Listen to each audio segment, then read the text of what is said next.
What's up, sports fans? Rhossi Carron here with U Sports Group, and I'm here at the Guy V. Lewis Development Center, and I'm joined by University of Houston men's basketball forward, Jarace Walker.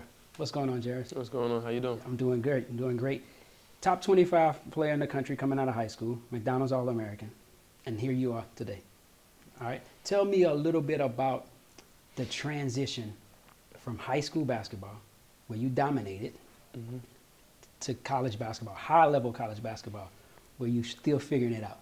Yeah, I mean, it's definitely an adjustment. I feel like I'm starting to get my feet under me. It's really just about just the effort and consistency for real. Once you do those two things, I feel like everything else will kind of play out. What's been the biggest thing that's jumped out at you when you stepped on the college campus? Like, oh shit, this is different than high school. I would say just like the physicality of the game, moves a lot, up and down, quicker pace.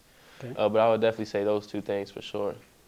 And is there one area of your game that you looked at when you first stepped on campus here and said, hey, I really got to improve in this area for me to have success here? I would say just shooting, being able to space the floor, knock down open shots, knock down open threes, stretch the defense, and have them respect my shot. Just kind of opens up everything else on the floor. Who would you compare your game to? So if I was explaining you to someone who hadn't seen you play, I would say Jarace Walker is who? I mean, in a humble way, I feel like I'm kind of one-on-one because I feel like I could kind of do a little bit of everything on the floor. I could pass, I could shoot, dribble, rebound, defend. So versatile. Definitely a versatile forward for sure. So you're a versatile player. You can dribble, you can pass, you can shoot, you can rebound. And one of the things when I talked to Coach earlier before the season, it's one of the things he said that you really needed to make a jump in. For sure. Yeah. Has he been on you about that? Yeah, every day. Every day. I mean, that's the focal point for him, for me, because he knows that will definitely take my game to the next level.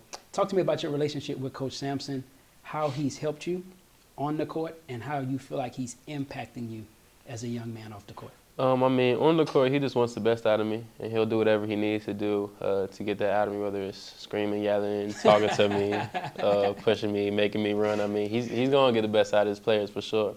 I mean, off the court, I mean, it's crazy how he has just a flip switch. Like, he's most laid back, relaxed, real cool guy, funny, easy to talk to. So, I mean, like, he's a great coach, and he knows how to get the best from his players.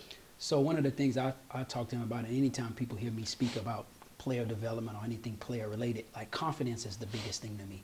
And I think that Coach has a unique way of, like, getting on guys and really getting after them, but not taking your confidence to still, at the end, that you go out there and you feel good about your game. Yeah, for sure. That. I feel like he's really good at that because, like, he'll put the ball in my hands in practice, and then in the game it's, like, kind of second nature, like, just really instilling me, like, telling me to score the ball, not to pass, like, just little things like that. When a coach tells you that, it's like, okay, he really believes in me to just do what I do. But still to cuss you out in practice. Definitely. For sure. Oh, that's good. So I know Coach Sampson was a huge part of the reason and the coach of the program and the success of the program. But when you look back on it, why the University of Houston? You had dozens of schools after you. Why did you choose the University of Houston? It really just felt like home, and I felt like it was really what I needed to take my game to the next level because I knew the coaching staff really cared about me, just more than basketball, honestly. So I feel like with that, it would just definitely help me improve myself on and off the court. So, and that's really what I needed. That's good. You guys play a really tough schedule. Is there any one team on the schedule that as you received the schedule and looked at it and say, man, I'm looking forward to playing these, I'm circling that date? What team is that? I mean, I know Virginia at Virginia is going to be a big one. For sure. I know it's going to be packed. And then we also got, I know we got Bama at home. That's a big game. Yeah, so I feel like, so I mean, I'm excited. I feel like those big games are, kind of when I can showcase what I can do best. So I'm definitely excited. And this is your first year in college basketball, and the landscape is really shifted quickly over the last couple of years with the transfer portal and NIL. Talk to me a little about NIL and what that meant to you as you were coming in and how you looked at the recruiting process and how you view NIL. Is it a good thing? Is it a bad thing? Or I feel like it's kind of however you take it. Like, for me, it's a good thing because I know, like, my main focus is to just focus on basketball, stay in the gym, stay locked in, and I feel like that kind of just take care of itself once you do what you're supposed to do. But, I mean, it could also be bad for some people because they just focus on the money, the deals, they're not in the gym as much. and they had just not in the right space. So I mean, I see both sides to it, but I'm just excited for everybody just to be able to capitalize on their name, image, and likeness. It's a great opportunity if it's put in proper perspective, which is take care of your business in the classroom and on the court first. Absolutely. And then those other things will come. For sure. When you look back now that you've been in college 2 months, right, and you've gone through a preseason, if you look back and had to go back to high school and talk to the 12th grade Jarace Walker, what advice would you give him to prepare him for this moment?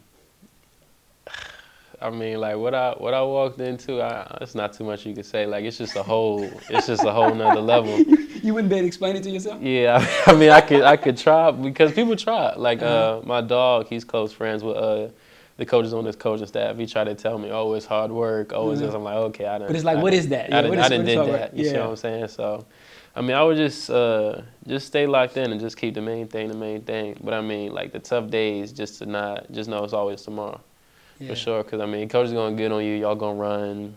Conditioning is gonna be tough. You're gonna be on your knees breathing. But I mean, like it's just all for the better. It just helps us during the game too, for sure. So I would just, just kind of say to myself, just stay locked in and just keep working hard. It's gonna pay off. I've looked at draft boards, and I don't know if you look at them or not, but I'm sure people around you do. And I've seen you as high as 5 or 6, and I've seen you as low as 18. Talk to me about being on the draft board. What does that mean to you? Is that something that you kind of watch, or is it not really a big deal to you? I mean, it's not a big deal to me because I mean, I've been ranked before in high school, like McDonald's, like you said, Hoop Summit, just like high-level games. So I mean, I don't really pay attention to it. I just feel like wherever I'm at, I just got to keep moving forward, honestly. So I just keep it as motivation more than anything. So you're just accustomed to seeing yourself evaluated amongst the top guys. I mean, yeah, for a while. I mean, because I've been playing basketball at a high level for a little while now, so I'm used to like the names and the write-ups, videos, pictures, all that kind of fun stuff. So, I mean, I'm just not really focused on that. I'm just focused on what I could do to help this team win. That sounds good. And then lastly, for other guys, the next Jarace Walker somewhere. He's going through the grassroots basketball process. He's playing high school basketball. Maybe he's not a McDonald's All-American, but he wants to sit in this seat a year from now, 2 years from now. What advice would you give to up-and-coming student athletes who are preparing or hoping or dreaming to have a chance to play at this level? I mean, I know it's cliche, but like the hard work, like it really pays off. Like the hours and hours I've been in the gym shooting, like this is the best I've shot the 3 ball since I've been playing basketball. But that's just because of like the work from the coaching staff and like the confidence they have in me. And then, I mean, the work gonna show. Like the work is how you get confidence.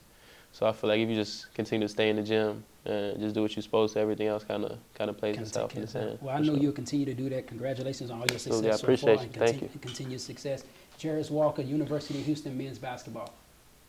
Hey YouTube, Rhossi Carron here. Thanks for tuning in. I truly appreciate your support, and I hope that you found this content both entertaining and informative. Please remember to like and share this video. Also, don't forget to subscribe to this channel to stay in the loop with all of our exclusive content, plus behind-the-scenes footage from the sports and entertainment industry. Thanks again, and I hope to see you guys soon.